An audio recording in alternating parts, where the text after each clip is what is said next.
The broadcast is now starting. All attendees are in listen-only mode.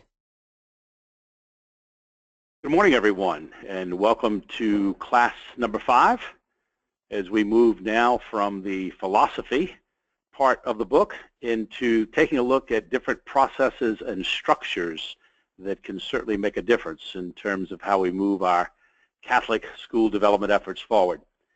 By special request, I was asked in between last class, class number 4, and class number 5, to actually repeat the opening prayer that we had done at the beginning of the last class. And so we're going to go ahead and actually start with that as we begin this particular class. So let us remember we're in God's holy presence. Lord, many have been called for this work, and few are chosen. We realize that this important ministry of Catholic school development can be both fulfilling and challenging. Help us to learn that Catholic school development is not fundraising, but rather the way to involve people in our Catholic school. Our goal in development is to build a sense of spiritual bonding, community, friendship, and commitment. One result of achieving our goal will be financial support. Help me to overcome the notion that development is simply asking for money. Help me and others realize that development actually brings people closer to you. Let me learn that development is not a win-lose situation, that Catholic school development is really a process of bringing Christ to people and people to Christ. And help me to learn that extending myself to others and inviting them to participate is not a weakness, but a strength.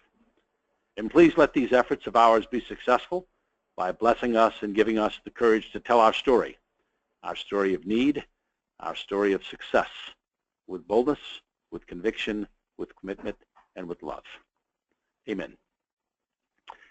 This is a wonderful prayer that oftentimes we use as we begin strategic planning sessions, as we begin sessions where we invite people to come in and be part of our development efforts. And I think that this is something that as you take a look at your particular processes and opportunities, I think this is one that I would certainly encourage you to try to work in as best you can. So as we look at today's session, we primarily are going to be dealing with a few ideas, obviously, with the core team and also with input.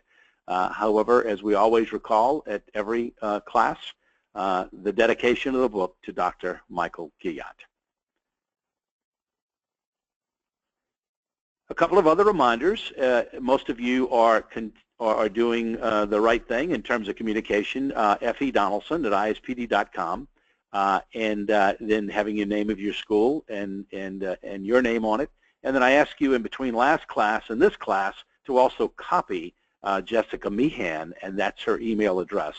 Jessica is keeping a file of all of the homework assignments and making sure that we have all that squared away. In fact, we're going to look at that here in just a minute and kind of share with you some thoughts and ideas. So as we recap, I'm just once again, without going into any detail, just to let you know where we've come from. There was the introduction of the book. Then we covered the philosophy and fundamentals lessons. So lesson 1 was promote the involvement of people. Lesson 2, everything begins with that mission, vision, and core values. Lesson 3, the life and vitality continues with your leadership. Lesson 4, building your community through communication. Lesson 5, moving from fundraising to true Catholic development. Lesson 6, believe in and promote the value of a customer service culture in your Catholic school. And lesson 7, at our last class, build relationships with your school families and promote the value of faculty, staff, and board involvement in development. So it's really been interesting as we have now come to class 5, and we, at the end of class 4, we indicated 3 different things that we invited students to participate in. One was to write a piece where you'd point out any new and innovative things that you did. Second was to describe how you could possibly implement this one-on-one relationship building. And then last one was to write down the names of people with a brief 1-sentence bio who could be part of your core team. And in numbers 1 and number 2, we had a number of people that combined those. And so what I'd like to do is I'd like to share with you, maybe pick out 3 or 4 and share these with you. The last time I did this, we had a number of emails saying, you know, let's try and keep on doing that because it's great to hear what other people are doing. So I'm just going to grab a few that I went through, and once again, without divulging names and places and schools and all that, here is one. After reflecting on the importance of eyeball-to-eyeball speaking and forming stronger personal relationships with our families, this year we began a family barbecue following the student orientations for our new students. We engaged members of the newly formed Parents Club who brought salads and dessert and who barbecued. Student leaders were on hand. The cheerleading squad led the group in a few cheers. The new parents and the returning ones from the Parents Club were impressed with the warmth and community on display here at the school. This October, we will have a new parent cocktail reception. This reception will be at a golf course restaurant owned by current parents. The purpose of this reception will be to introduce new parents to our advancement program and activities. At this reception, we hope to inform the new parents of our upcoming events, the annual fund. While we have such events to help us bridge the gap between tuition and actual cost, we'll also present the fact that there are more ways to give back than just financial. Volunteer opportunities will be presented. We hope parents will sign up. In addition, the Parents Club president will speak to invite the new parents to consider joining the club. Additional time will be used for fellowship and social, and it's our hope that these two events will make a positive impression as we continue to build relationships with our parents. Another one, and this basically was the TFS survey on customer service, and this was a response. This was an excellent exercise for us to do as we're going through a 5-year long-range planning activity with our diocese. We have lost enrollment in 18 out of the last 20 years, and this year took another hit. I feel our teachers, internal publics, and committees needed a jump start to get going on the next phase of our school, or we're not going to exist as we look to the far future. The survey was given to our front office staff, a total of 4 people. One surprising thing that came of this was that we realized that we do not even know our own neighbors. We are in tiny towns but tend to stay isolated as we focus our activities and what occurs in our buildings. All of the front office staff believes in customer service, and we feel we've done a good job spreading it into the culture. However, we all realize that there is not consistent communication, nor is there a team approach to train others in customer service attitudes and actions. One striking statement was that we do not know what our potential customers want. We hope to rectify that by developing a survey of our religious ed students in our 3 parishes to find out why they do not come to our school. We have to quit making assumptions about why they do not choose us over the public school. Excellent. I mean, that really is a great opportunity. And above all, what I really liked about it was the realization of taking a look at shortcomings and be able then to take those shortcomings and do something about them. Here's another one. Let's see. All 3 of us from our advancement team are attending this webinar series, getting great information and ideas. Our year started with the tone set at the back-to-school celebration. We incorporated a backpack blessing ceremony, an entertainer, and an opportunity for family members to meet, mix, and mingle. We gave out a volunteer interest and talent survey form, then incentivized completing the survey by entering it into a drawing for tuition credit. And through that incentive of credit, we never specifically told anyone that there was an obligation to volunteer to do your share. We also offered a pictorial representation in the form of a pie chart of what our budget looks like and where fundraising comes in, and placed copies on each table. I think we're moving in the right direction. From our survey, we can now identify specific individuals who are interested in helping and leading. We now have a pool of willing and interested people on file that we will use to move forward with each event activity. We call this a team approach. I think so far, so good. The new approach to the start of the year is well received. Feedback has all been positive. So, excellent opportunities that do exist once we take that step to do things a little bit different. Here's one here that I think is interesting because I think it goes to the heart of many things as we talk about the whole idea of customer service, meaning teams. So this person said, Implementing the one-on-one relationship building process into the culture of our school definitely presents some challenges.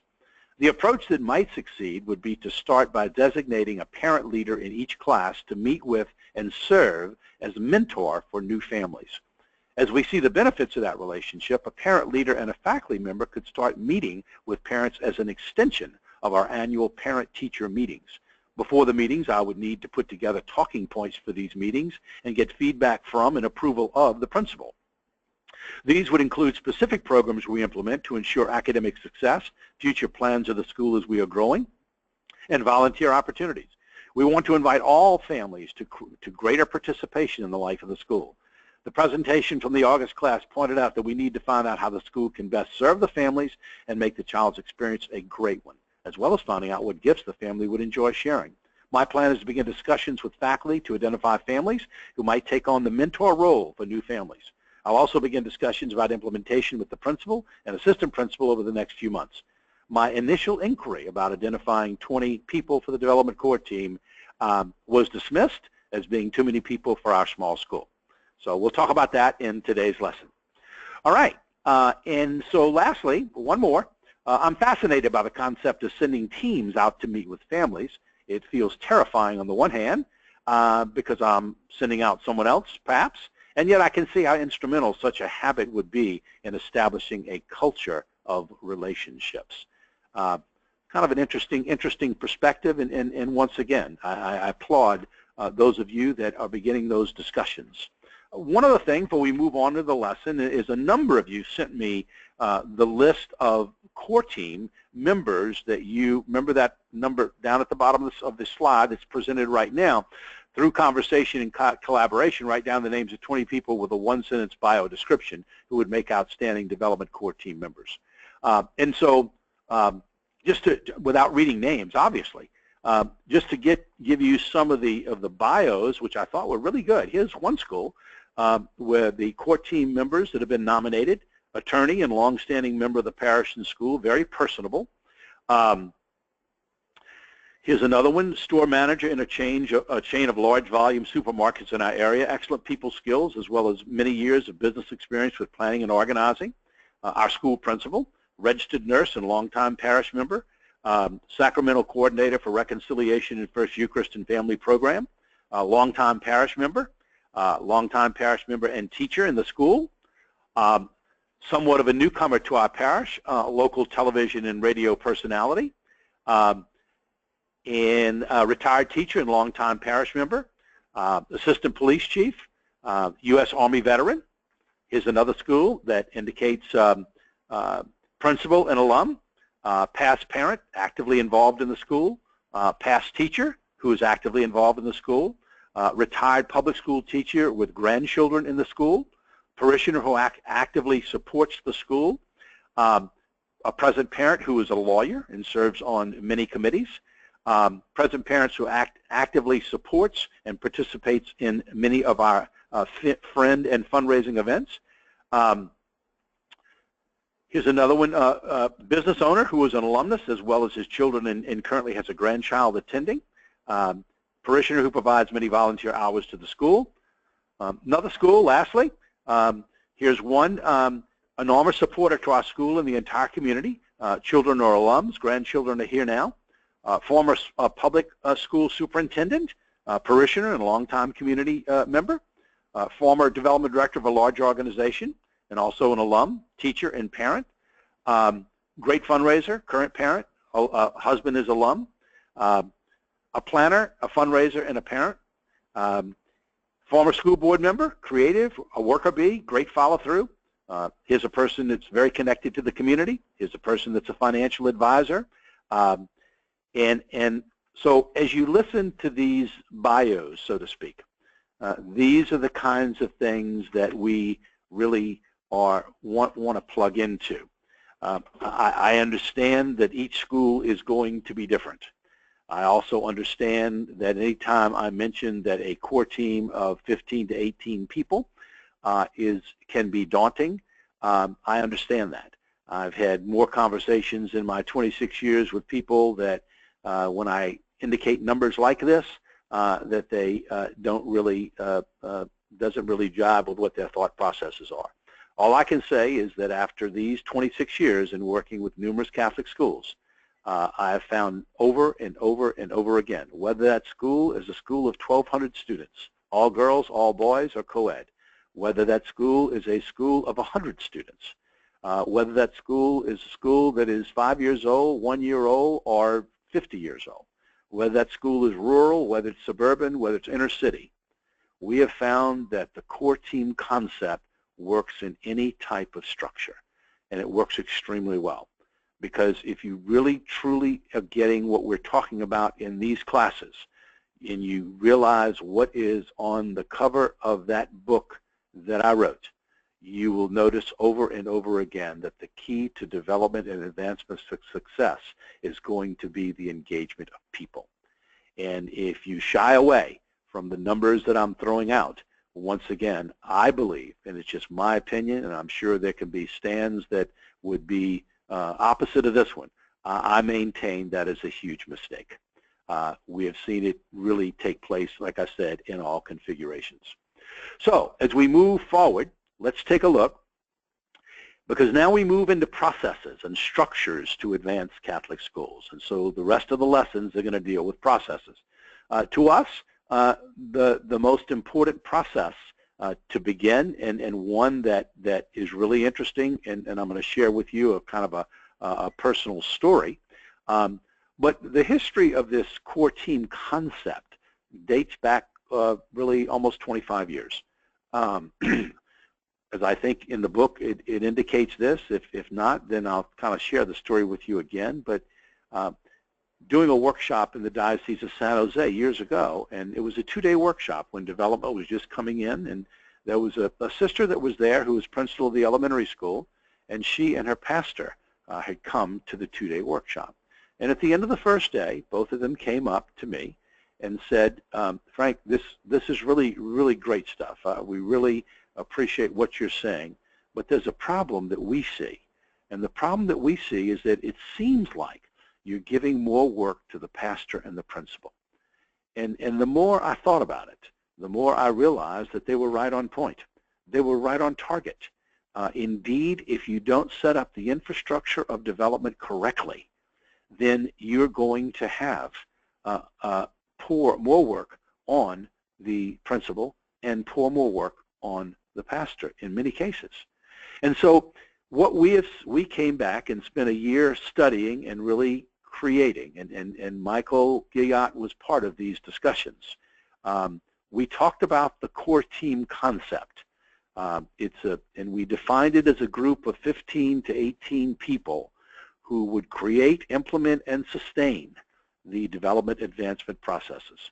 And so I've always said that the core team, is so important.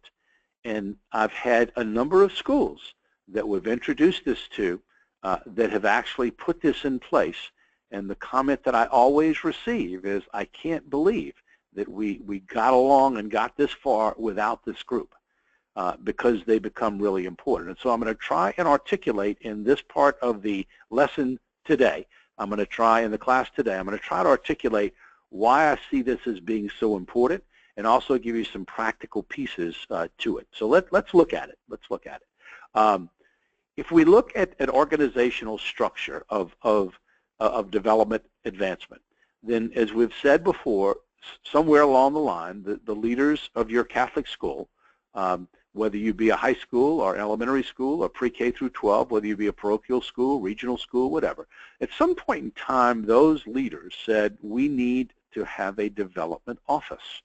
And as I put quotes around the word office, in some cases that could mean a development officer or more. In some cases it may be a 4x8 table in the principal's office. It becomes the development office. But that whole piece is important. And so with that, we said that if you believe in people engagement, if you believe in the ripple effect, if you believe that development is the meaningful involvement of people in your mission and vision for the future, then you realize that the whole effort is going to involve with developing the resources. And so if you remember the first lesson, we talked about development and advancement. we talked about the whole focus of being developing your Catholic school, advancing your Catholic school through inviting people to offer and give their resources, whatever those resources may be. Now, if this is set up, then what we say is that it's important to have a core team that primarily is going to concentrate on doing three things. 10%, they're going to help you educate people in your Catholic school community about what development and advancement is doing. 10%, they're going to help facilitate. They can help you facilitate some strategic planning, and we're going to look at something a little bit later on in the book about creating a written strategic plan for development. But above all, they're going to help you implement. They're going to be the ones that that roll up their sleeves and really make a huge difference. And so with that thought in mind, this core team is the right arm of the development office. And like I said, this could be a volunteer development officer, part-time, full-time. It could be multiple people in the office. But the goal is to plug into that philosophy of people engagement through many, many things. And these are only 6 boxes over here that I just put up, but there are many, many others, as we'll see in another chapter in the book. But the goal is to create that plan for the strategic plan for development. And as we've said before, development, as we see it, is primarily dealing with 6 areas. And this is so important.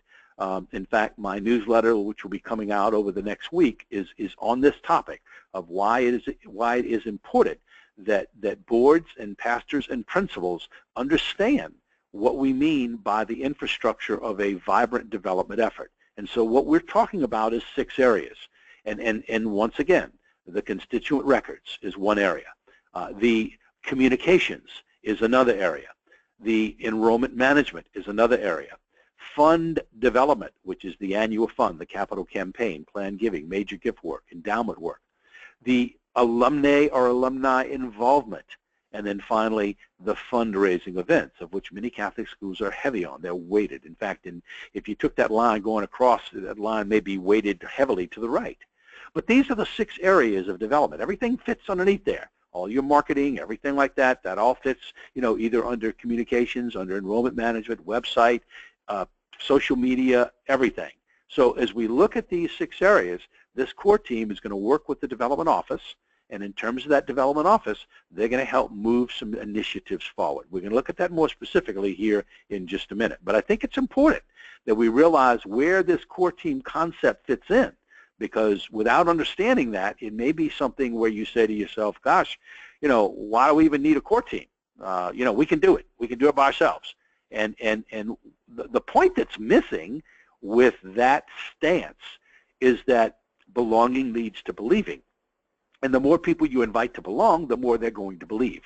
So I use that as a real case in point. So as we look at this, in the initial focus of your core team, as we say in the book, it's important for them to understand Catholic school development. It's important for them to understand what we've been talking about for the first couple of, these past lessons. And it's important for them to help educate and inform and communicate with other people in the school community, about the development and advancement efforts. It's going to be important for them to help identify development challenges that you face, and also help you solve those challenges. And once again, help you implement. So as we say, the core team is primarily going to do, they're going to take a look at educating. That's about 10%. They're going to help you facilitate, and that is maybe facilitating planning sessions or brainstorming sessions. And above all, they're going to help you implement that strategic plan, that plan of action that's going to move you forward, whether it be the annual fund, whether it be the spring gala, whether it be the alumni homecoming, whatever it may be. That is something that your core team can work hand in hand with you on and help you implement. The qualities and selections, that's why before we, 10 minutes ago, I was reading you some of the qualities of the people that some of you sent in to us as part of your homework assignment. As you can tell, most of the folks on the core team are first ripple people. And so They, as we said, as you can read here, they really are team players. They really are excited about the school and want to help it improve. This is not an opportunity. You never want to invite somebody to the core team where you would say to yourself, oh, we definitely need to invite Ray. Ray has a number of issues about the school, and so he has a lot of things that bother him, so we need to invite him because we need to make sure he's involved and included. Ray is not the person you invite to the core team. Now, there are other opportunities to invite Ray later down the road, but he is not the person you invite to be the core team. We don't want any doubting Thomases on the core team. We want a good representation, as you saw with some of the bios that I was reading out. So you want people that can roll up their sleeves, make some things happen, and so usually the administration, with input, if you have a development officer or officers, with input, you're going to select and personally invite. In other words, you're going to select the people, you're going to look at parents, you're going to look at alums, you look at 1 or 2 faculty members, you're going to look at parishioners, you're going to look at past parents, you're going to look at people that have supported the school financially and with their involvement. You're looking at having a good cross-section, good demographic grouping, good age grouping. You're going to want to have a really well-represented group. And so as you take a look at that representation of those different demographics in those different areas, it's important that you take a look at those bullet points up at the top of the slide. Mission-driven, team players. You want some that can speak well in front of people. They don't have any hidden agendas. They're not serving on the core team so their child can get a better grade in science. They once again, I think that's important. And they're going to kind of be the steering wheel. As we said earlier, 10% educate, 10% facilitate, and 80% implement.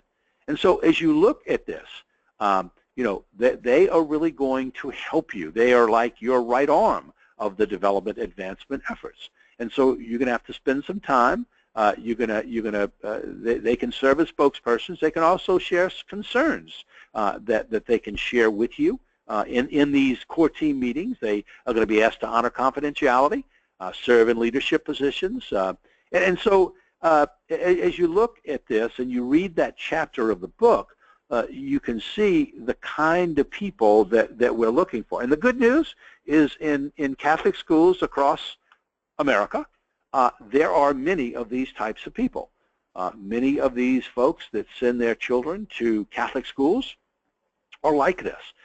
They're positive, they're motivated, they really see their role as being very important, and they can certainly make a huge impact to work hand in hand with you. So right now, as we said before, as you move and take a look at identifying people, to be part of this core team, the other piece I want to cover is I've had somebody that emailed me since last class that said, what if we had 5 or 6 people on the core team? And my response was, obviously that's good. I said, but the number we have seen that works the best is 15 to 18 people. And so why? Well, because you're going to have some meetings where not everyone can be there. If you have 5 or 6 people and 3 or 4 are not there, then you don't have much of a meeting. But if you've got 18 people and 6 people are missing or 7 people are missing, you can still have a good meeting. And so that's why, to kind of reference what was stated earlier, and I hear this all the time, so I'm not really picking on anybody, but those administrators, those pastors, those principals or assistant principals or whatever say, we don't want to invite 20 people or 25 people to get the 15 to 18 that we want because we are a small school. Then we don't have that many. Well, I would disagree. I think as you look at your past parents, look at your present parents, look at your parishioners, look at your grandparents, look at the people who support the school, look at community members. You could actually come up with a list of 100 people. I've never worked or been part of in a workshop or in consulting on site. I've never worked with a Catholic school where we could not identify 100 people that they could engage in the life of that school. And I've worked with a school whose enrollment was 42, and we were able to identify well over 100. So I think if you buy into this philosophy we're talking about, then I think that you can realize there are many opportunities, even if you don't have an alum base at all. Let's say you're a brand new school, like St. Michael's Catholic High School in the Archdiocese of Mobile. Brand new Catholic high school. They don't have any alums. But I guarantee you they got 10 parishes that feed into that school. They've got parents. They've got people who supported that capital campaign for the last several years. They've got people who are community leaders who want to see this school succeed. So you know, the past parent and the alumni piece is not relevant there. However, there are many people that would really want to get involved, and they are involved in that particular school. I know the school well. So it's really important that you take a look at the core team concept. They are really just making sure that they are successful, and they meet regularly. They're prompt. The meetings are agenda driven. There's a good collaborative spirit. There's openness. And so with this in mind, what I want to set up now is over the last, let's say several months, we have put together a core team at a school where I'm working, and we actually had our second core team meeting last night. At that particular meeting, we had people that were assigned. They signed up for different areas of the school in terms of helping with the development advancement efforts. And so the second meeting was going over the specifics of what they would be doing. And then, once again, they are going to be tremendous. They're going to help out. And so what I wanted to share with you, for those of you that are going to move forward with this is the agenda. This was the agenda of our first meeting. And so our first meeting was over a month ago, and here was the agenda. This is a sample agenda. Obviously, opening prayer, and then the principal and or the president and or the pastor would offer welcomings and thanking people for accepting the invitation. Everyone then introduced herself to the larger group, and then in terms of that, the administrator or administrators gave a background. In other words, how did we get to this point? What are we doing? What exactly is it that we're trying to move forward with? Why this core team? What role, why do we come to this decision? Why this core team is so important? And so then through a PowerPoint, we presented the purpose of the advancement core team, and that was what we talked about a little bit earlier. We talked a lot about Catholic school development / advancement, and once again, these are all topics we've covered, okay? Then we talked about the advancement team in 2016-17. This was a high school, and there were several people on the advancement team. And then we talked about what the advancement team was going to be focusing on in 2016-17, those focus areas, those high-level focus areas. And so through a PowerPoint presentation, we were able to talk about the purpose, talk about this.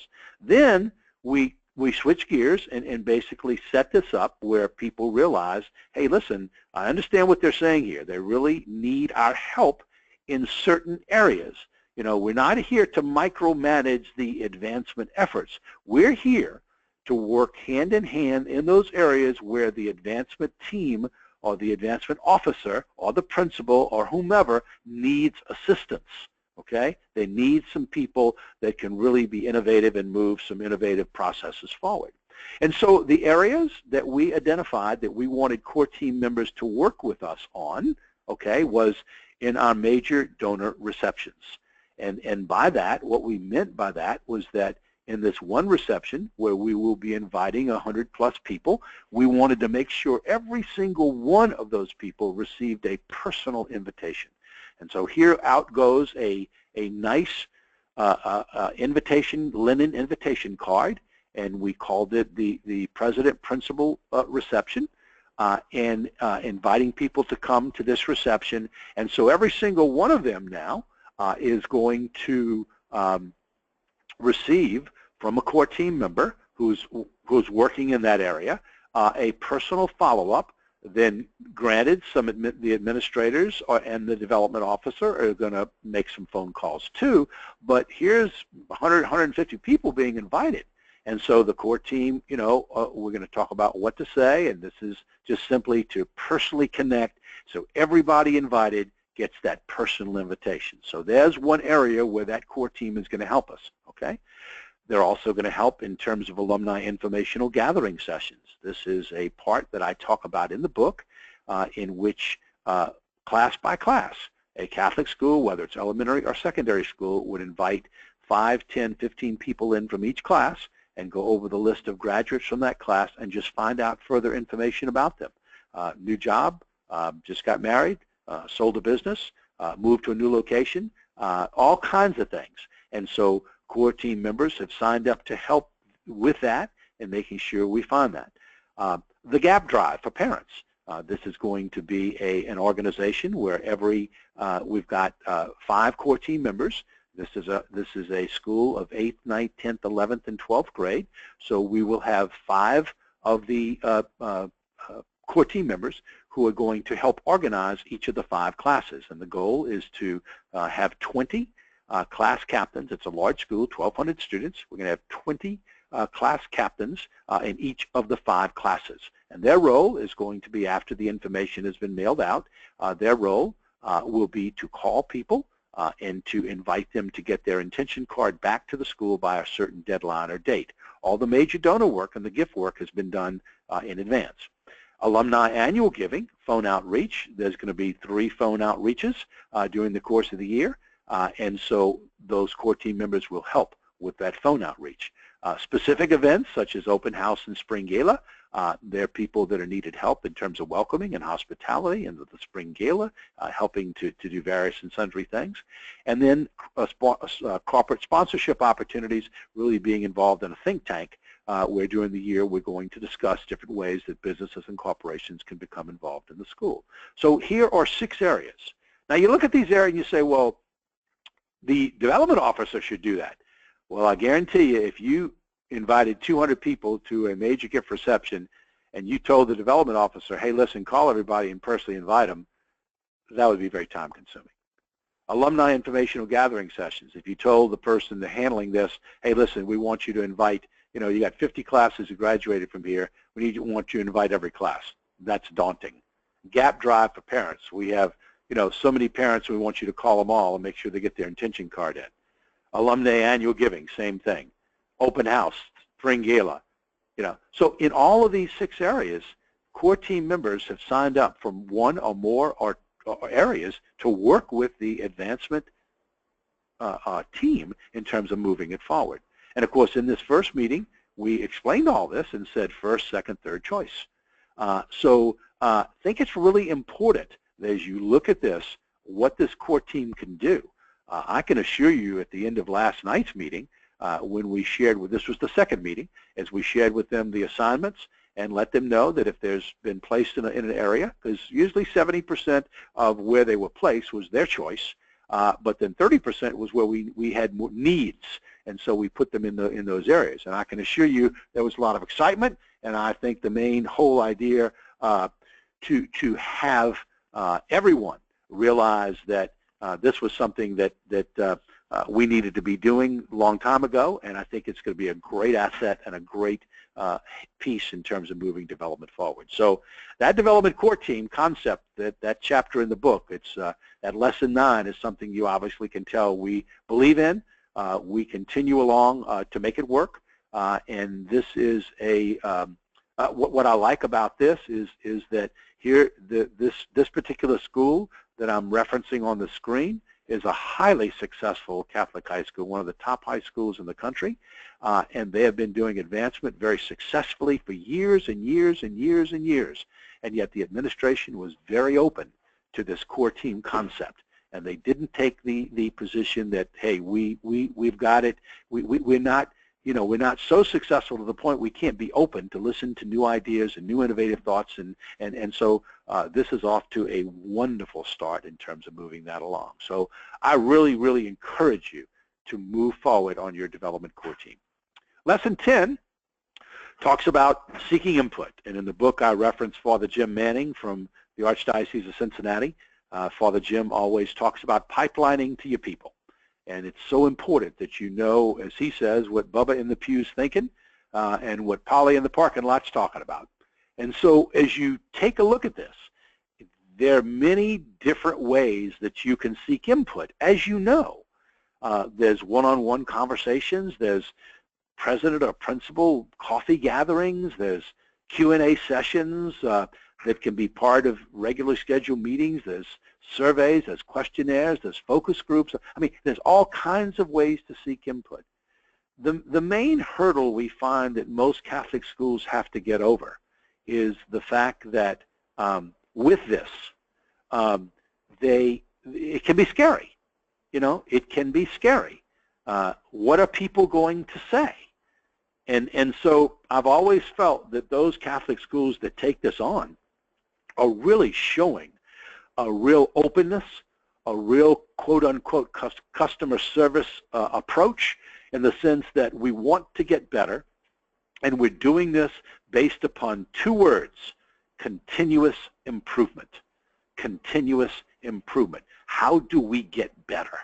How can we improve? And if you don't ask, you don't know. Like, that's why I read one of the pieces earlier where the person was saying, you know, we had no clue of why certain things were like they are until we began to ask.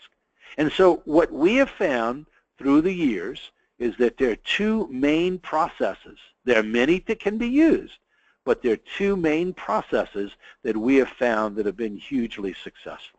One is input sessions, and the other is the ultimate question. So let's spend a little bit of time on this, okay? And because I really encourage you in 16-17 to do one or both of these.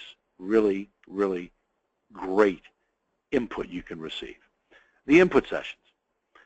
The input session is usually a meeting of 10 to 20 people. Sometimes, many times, they're randomly invited. Now, that depends upon the size of your school. But they're invited to come to a 50, 55-minute session and usually focus on 2 to 4 questions. The input sessions are facilitated, they're organized, and they're agenda-driven. Now, many times people say, well, who facilitates the session? That's the perfect example of how a core team member can be hugely beneficial. Because if you have the principal there facilitating, if you have the pastor facilitating, if you have the president facilitating, even in some cases if you have the development director, you're going to find people in an input session not going to want to say what they want to say. And so, therefore, think of the 7 I's. Identify, inform, invite, inform, inform, inform. The whole idea of giving that information. So as we look at this and move it down the road, we want to say, we want your input. And so when done correctly, these input sessions are very successful because it's a personal invitation from the person in charge. There's a choice of dates and times. People enjoy giving their opinions. There's a personal phone call invite. And who does that come from? The core team. So let's say, I'm just going to use an example. Let's say you have 200 families in your school. Let's just say you had 200 families in your school. All right? And let's say that you're going to do a series of input sessions in the fall and a series of input sessions in the spring. And let's say, just randomly speaking, you selected every other name for the fall sessions. And so you invited 100 families. And so you gave those 100 families 2 nights. And maybe one night you had a session at 6, a session at 7, a session at 8. And then another night, a week later, you have another one. And maybe one's on a Tuesday night and another one's on a Thursday night, whatever. So the people that are invited, they get a personal letter from the principal. There is a personal phone call follow-up from the core team member, and they can come to the session, be in and out, clear agenda, facilitated, clearly defined. It's not a gripe session. So when they get there, the main questions the facilitator's asking are, what impresses you about our school? What are those areas you like? That's the number one question. That's where you start, with something positive, okay? And then next is, as you take a look to the future, all right, what would you like to see in terms of what areas do we need to improve? Where do we need to raise the bar? And then number 3, as you look out 1, 2, 3, 4, 5 years in the future, what would you like to see? Long range, what would you like to see? So 1 is affirmation, 1 is improvement, and 1 is vision.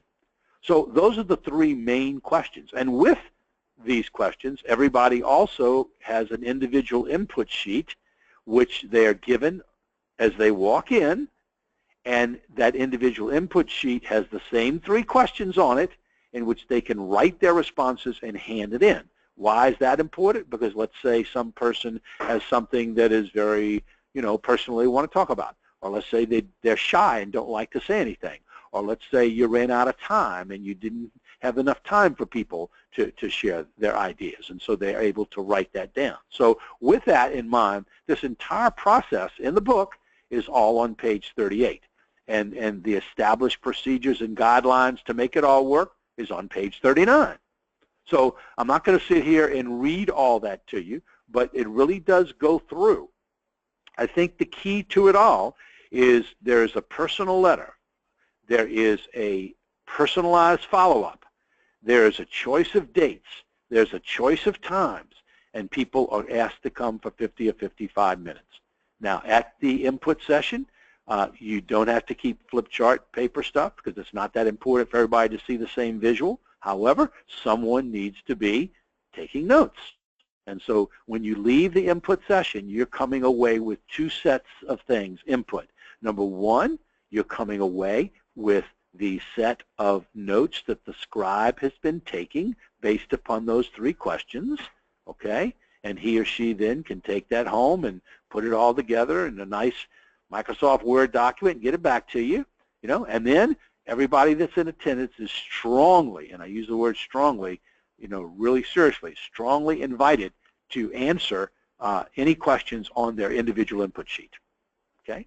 And so as you start the input session, basically the agenda is there's an opening prayer, there are introductions of people that are present, and then usually the principal or the pastor or the president or the development director kind of talks about the highlights of the school, the highlights of the school.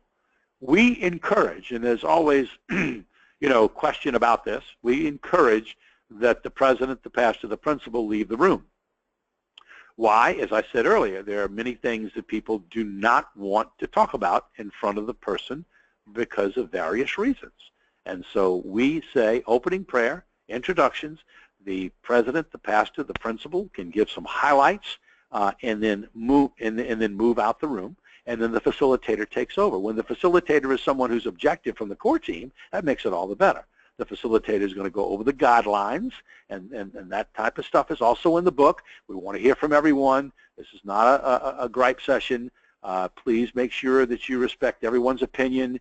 We want to make sure we're through by whatever the time you put on it. So if I move you along, don't get offended. You know, and then at the end, you're going to wrap up, and the wrap up is once again affirming everybody's input and letting people know that it's important that those of you that want to get further involved in our advancement efforts here at the school, that this is something that we would certainly encourage you to do so. You may want to write that down on your individual input sheet. And as we move to the future, there'll be opportunities, and we will be inviting you to consider those opportunities, and we hope that you'll be receptive to them in terms of getting involved in our advancement development efforts here at this school. So it's a wonderful way to be able to share with everyone you know, that whole piece. Really, really important. Messages came up about someone that keeps losing audio. Gosh, that's the only comment I've had on that. I hope the audio is clear. I haven't heard anybody else that's having trouble with the audio of the class. Once again, that's also the reason why we're recording it. So if you did have trouble with audio, then obviously you'd be able to hear it before. So I apologize. I'm not having any feedback. All the signals on my computer in terms of the different levels of audio are showing you know, little bars going up and down, like everybody's being able to see, and I mean not see but hear when I'm talking. So hopefully that's not really an issue. This person just wrote and said my audio has no problem. So anyway, I apologize, but I have no control of that. I really don't. That's all GoToMeeting. But we will be sending out the YouTube link. And so anyway, so as we look at the input sessions, that becomes really key, you know, in terms of moving that along. Now, the other piece of input is one that over the past probably 7 years we have used. It comes from Harvard Business School.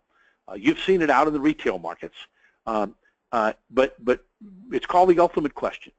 And the main goal is to get the school's Net Promoter Score, and I'll explain all that in just a minute. We presently right now are running 3 of these in Catholic schools and one in a parish. Just got finished with a big parish up in the Archdiocese of Detroit, where thousands of people were invited to input into this. So basically, the premise is with this is that you can take a look at your quote-unquote customers, and they can be divided into three categories: promoters, passives, and detractors. And it's really important to understand, so let's look at it more closely. One question is asked. There's a part B, but the main one is, on a scale from 0 to 10, with 0 being not at all likely and 10 being highly likely, how likely is it that you would recommend the name of your school to your friends, colleagues, and or relatives? Okay? Now, people respond on a 0 to 10-point scale.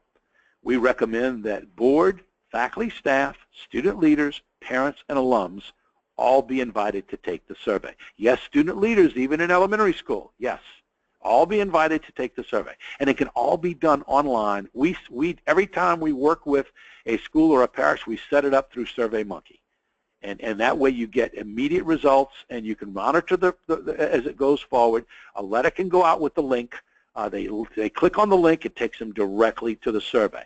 And so as we come out of this, let's define them. Those people who give you a 9 or 10 are your loyal enthusiasts. They're going to keep, quote-unquote, buying and referring others, thereby fueling growth. The passives who score 7 and 8, they're satisfied, but they are unenthusiastic. They're people who are vulnerable to competitive offerings. Okay? And the detractors, 0 to 6, are unhappy customers who can damage your brand and impede growth through negative word of mouth. So what we're saying is you need to know this. Okay? So with this in mind, let's say you put this out, and then it comes back, and so to calculate your school's Net Promoter Score, you would take the percentage of customers who are promoters and subtract the percentage who are detractors. Passives are not counted. So the promoters are 9s and 10s. You take the 7 and 8s, and they're a wash. Just get rid of them. Minus the percentage of detractors, and the detractors are 0 to 6. Okay? So you get a Net Promoter Score with that. Okay? And in terms of that, let's go one step further, and we'll show you what those Net Promoter Score mean. There's a part B, as I mentioned earlier. The part B is, if you gave us a score of less than 10, please explain what we would need to do and or address so that the next time you're invited to take this survey, the score you give us will either be a 10 or be closer to it. So with this ultimate question survey, you're able to get both quantitative data, Net Promoter Score, as well as qualitative data, right here, Part B. And the beauty of it, it can be done online. It can be done very quickly. You're not asking them to answer 40 questions. And believe me, after analyzing and going through over 50 of these over the past years, you are able to identify and categorize those areas that you need to take a look at in terms of improvement. Carrying this further now, in working with many schools using this survey, we find the following NPS percentages represent what is acceptable and what is not. If you score, your NPS score is 65% and above, that's outstanding. Wonderful. If you score between 50 and 64%, that's average. Below average, 35 to 49%, dismal below 34%.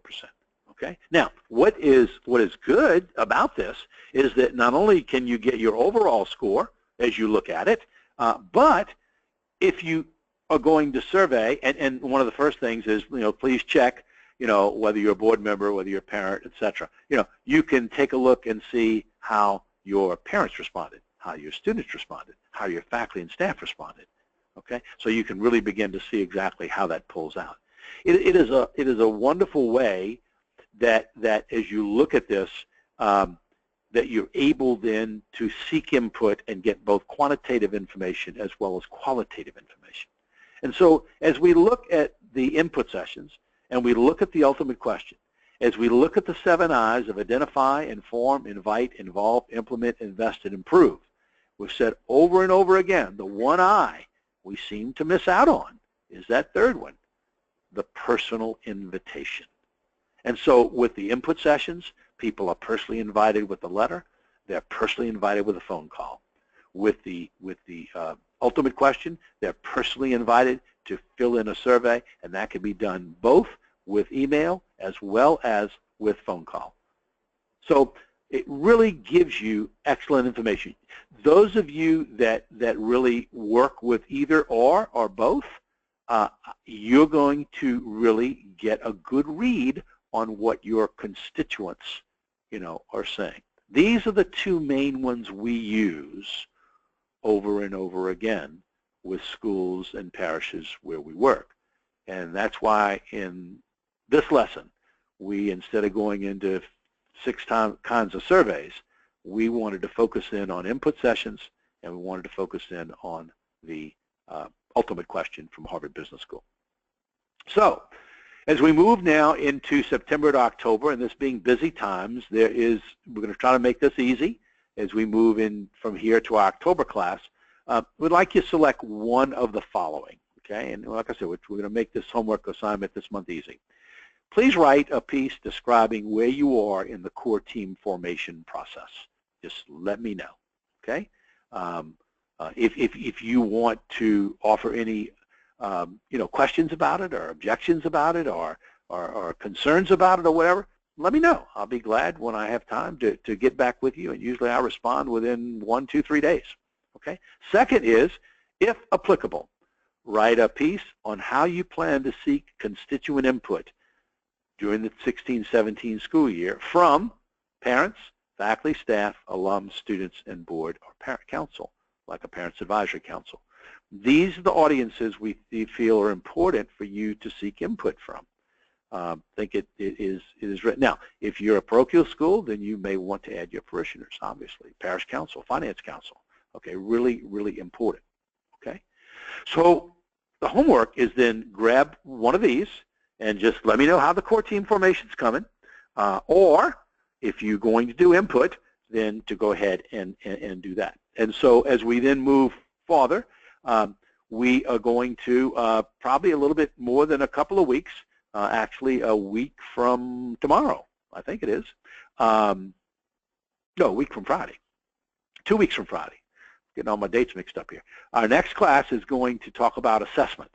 And in your book, you'll see that you have a number of pages where you can assess your development efforts. And so we're going to talk about ways you can assess and then that assessment exercise. And I really want to talk about that. It's something we created a number of years ago and have updated, but I want to show you how valuable it can be. And then lastly is we're going to spend a lot of time on this long-range strategic plan for your school. This is not for accreditation. This is not for a SIP evaluation. This is another name we use is strategic growth plan. Really, really important in terms of its value and the importance to advancement. And then we're going to walk you through step by step of how this is created. And really, really key. So as we look at this, then a couple of things. Just remember the NCA conventions in St. Louis in 2017. We mentioned last time, in case those of you may not have been in the class last time, the University of Dayton. Those students who complete the full course will actually get CEUs credit with this course. And then our next the webinar we'll be working with NCEA is going to be on Tuesday, March 14th, 2017. So this will be an NCEA-sponsored webinar that we'll be doing, just FYI, in case you want to jump on. And then, once again, our next webinar is going to be on Friday the 14th. Let's see if we have any questions, and then we'll kind of wrap up. Busy time of the year for everybody, so I know your time is important. This is those audio questions. Audio has no problems, no issues with audio. Okay. Would you mix your parents with staff, alumni, and parishioners when you do the input sessions, or would you have separate sessions? I would have separate sessions. If you're sitting there with a faculty member and a parent group, the parent's not going to say what they want to say, and the faculty may not say what they want to say. So, no, I would not mix those groups at all. That's a great question. That's a great question. I would certainly keep them based upon what you've got. I would keep them like that. Okay. All right. There is no survey today, but you know how to get in touch. If you have any questions, you have any concerns, And so we'll go ahead and, like I said, Jessica, I'll send her the Excel spreadsheet of everybody who took the class today. We'll keep that on file. You've got your homework assignment. Those of you I know are still working on your homework from last month. That's fine. Just please make sure you send it in and copy Jessica on that so we can keep a file on it. And then we will make sure, let's see. Okay, here's another question right quick. Would you do the ultimate question survey every year to the same people? Yes. Yeah, that's the value of it. That way you can monitor progress, because the two words, as I keep saying, is continuous improvement. So you very definitely would want to do it. I've got about 4 or 5 schools right now that do it every year. And in all 4 or 5 schools, their NPS goes up every year, which is exciting because they're addressing the things that people are saying they need to address, which is the part B of the ultimate question. What will we need to improve? You know, what do we need to do to improve so your score will be closer to 10? So yes, that's once again a good question. Jessica's email is actually it was put up here earlier. You know, it's part of the PowerPoint, but it was put up earlier. And let me I tell you what I'm going to do. I'll still have you online. I'm going to go ahead and jump back into the view period here and jump back up here to Jessica's email address so you can all see it. Pull that slide up, and there it is. Okay, so in terms of her email address, there it is, J period MEEHAN period NOLA @gmail.com. Okay, once again, hopefully this was helpful. We'll go ahead and wrap up.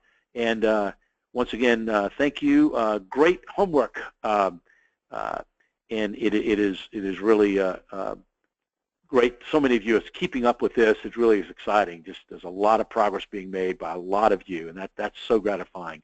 You know, and as always, we'll be sending out the PowerPoint, and we'll also send out, once we you know, do the YouTube link, which will be over the next several days. We'll send that all to you. And someone asked about how can we get the prayer. The prayer will be part of that PowerPoint that we'll be sending out. And also, if you got if you got the PowerPoint from the last session, class number 4, the prayer was in that too.